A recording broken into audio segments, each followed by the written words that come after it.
טוב, צהריים טובים. היום נלמד איך להחליף חיישן עדי דלק בקייה ספורטאז' 2002. רלוונטי גם לשנים שלפני, מ-95 עד 2002 אם אני לא טועה. בכל מקרה, ל-2000 עד 2002 זה בטוח מתאים. טוב, זה הרכב. יכול לזהות את החיישן, נמצא ליד המכל עדי דלק, זה החיישן פה. זה החיישן. נמצא פה הקטן, אם אתם רואים, והוא תפוס פה עם איזה קלפה מברזל, תכף שחרר.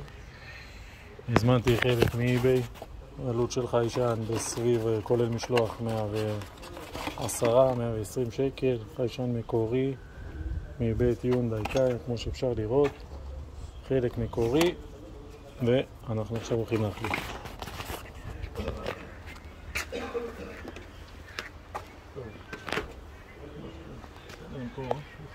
צלם פה כולם.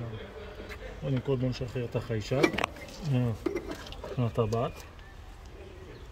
הוא יושב פה עם שתי צינוריות ובננה עליונה, צינור עליון, צינור תחתון ובננה חשמלית שננתק אותה.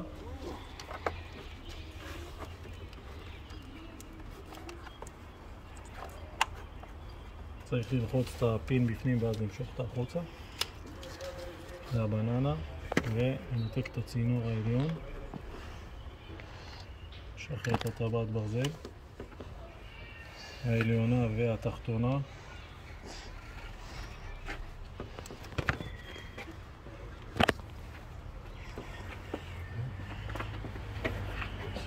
נשפיץ פלאי ונוציא בעדינות כדי לא לקרוא את הצינור, נוציא אותו מהחיישן. זה של החלק העליון, ואת החלק התחתון.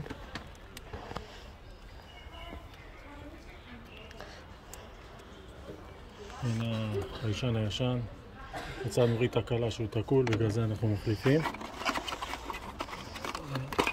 הנה החלק החדש, ונחבר את התחתון ונחזיר את הטבעת שמהדקת.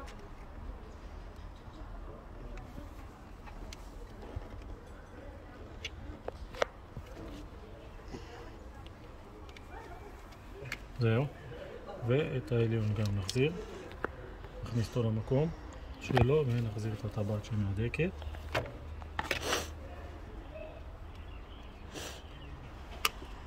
תשב כמו שצריך על הצינור. יפה. עכשיו הצינור התחתון מוחזר והעליון מוחזר, ונשאר רק את הבננה. נחזיר את הבננה מהמקום שלה, ועכשיו הכל יושב במקום. נחזיר אותו פה לקלפה, פה אפשר לראות פה את הבית שהחיישן יושב. נחזיר אותו חזרה.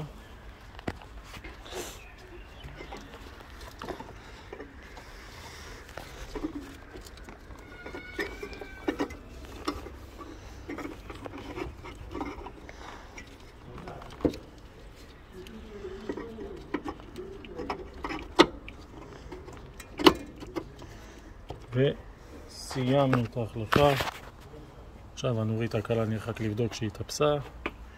זה היה החלפת חיישן עדי דלק סלנויד פרג' סנסור בשפה המקצועית שלו. תודה שצפיתם.